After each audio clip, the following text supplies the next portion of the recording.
They said the large flying creature, the large bird that they saw with a 10-foot wingspan, was white and gray. Mm. Never said black, never gave anything like that.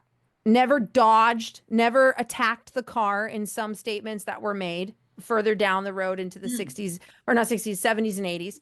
Didn't do that. Their report was very clear.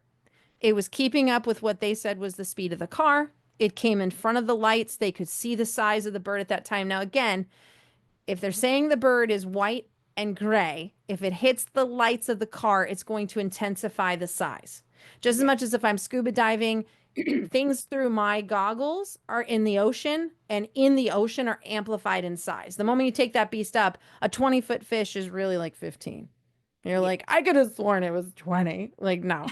So and in animals, in perspective, you also have to consider fear. So they've never seen something like this before. You now have four young couples in a car that are in a very dark road that are freaking out and seeing something in the height of UFOs and little green men, right? Because we Sure. also had which people forget, we had the Flatwood monster in West Virginia just the year before, like, or actually not even the year before, earlier that year in Mhm. April, I want to say. So it was like they had something already that was scary that happened in their state that everybody knew about and heard about. So now they're seeing something flying in front of their car with like a 10-foot wingspan, which most likely had more of like a 7 foot wingspan, but it looked large.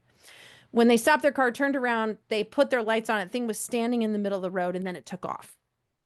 Okay, fair enough. But they said it was gray and white. So now it made sense as to why the wildlife station said it was probably a sandhill crane. However, at that time, sandhill cranes were not common, nor were whooping cranes, any type of species, because they had been shot and killed and where numbers were extremely down.